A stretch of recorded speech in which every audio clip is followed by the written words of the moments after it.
রাসূলুল্লাহ যে সংগ্রাম করেছেন সেই সংগ্রামের উদ্দেশ্যই হলো, সেই সংগ্রামের কর্মনীতি হলো প্রকৃত সুন্নাহ। ওয়াল্লাযী আরসালা রাসূলাহু বিল হুদা ওয়া দীনুল হাক্কি লিইয়ুযহিরাহু আলা দীনি কুল্লিহি। হেদায়েত এবং সত্য দিন নিয়ে রাসূল আল্লাহর কাছ থেকে এসে এই হেদায়েত এবং সত্য দিনকে প্রতিষ্ঠা করার জন্য 23 বছর যে সংগ্রাম করেছেন, এটাই হলো রাসূলুল্লাহর প্রকৃত সুন্নাহ। দুঃখের সাথে বলছি, আজকে 240 কোটি মুসলমান, অধিকাংশ মুসলমান এই সুন্নাহকে ত্যাগ করেছে। তারা নিরাপদ সুন্নাহ গ্রহণ করেছে, যেই সুন্নাহ পালন করলে আঘাত লাগবে না, যেই সুন্নাহ পালন করলে অর্থ খরচ হয় না, যেই সুন্নাহ পালন করে শহীদ হওয়া লাগে না, যেই সুন্নাহ পালন করলে জীবন সম্পদ দেওয়া লাগে না, সেই সুন্নাহ তারা গ্রহণ করেছে, আর আসল সুন্নাহ ত্যাগ করেছে।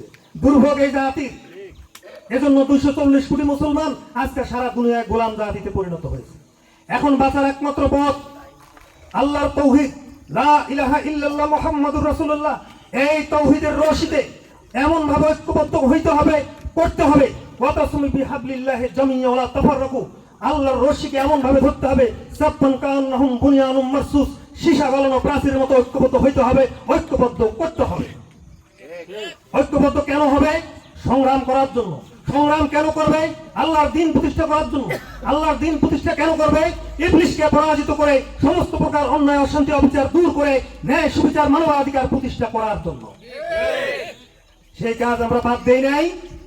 সেই কাজ আমরা বাদ দিয়ে আমরা ঈদ করছি, আমরা নামাজ পড়ছি, রোজা করছি, আর টোটাল দিন মানছি আমরা ব্রিটিশদের। যারা ব্রিটিশদের তৈরি করা দিন মানে, মানুষের তৈরি করা দিন মানে, আল্লাহর দেওয়া দিন মানে না, তারা কি মুমিন? তারা কি মুসলমান? তারা কি উম্মতে মুহাম্মাদি? ধোকার মধ্যে পড়ে আছে, ধোকা। এজন্য প্রথমে মানুষকে তাওহীদে ঐক্যবদ্ধ করতে হবে। আপনারা বলেন, আজকে ঈদুল আজহা থেকে আপনারা আল্লাহকে সাক্ষী রেখে বলেন, আজ থেকে আপনারা এই জাতিকে ঐক্যবদ্ধ করার জন্য জীবন সম্পদ দিয়ে মাঠে থাকবেন কি থাকবেন না? আপনারা বলেন। ونشهد أن لا إله إلا الله وحده لا شريك له ونشهد أن سيدنا وحبيبنا محمدا عبده ورسوله الذي هدانا إلى دار السلام. الله أكبر الله أكبر لا إله إلا الله الله أكبر الله أكبر ولله الحمد. صلى الله عليه وعلى آله وصحبه الذين قاموا بكمات الأحكام وبذلوا أنفسهم وأموالهم في سبيل الله فلهم من إرام وسلم تسليما كثيرا. الله أكبر الله أكبر لا إله إلا الله الله أكبر الله أكبر ولله الحمد. أما بعد فقد قال الله تعالى في كلامه المجيد والفرقان الحميد. أعوذ بالله من الشيطان الرجيم. الله أيها الذين آمنوا اخرجوا من الظلمات إلى النور والذين كفروا أولياءهم الطاغوت يخرجونهم من النور إلى الظلمات أولئك أصحاب النار هم فيها خالدون.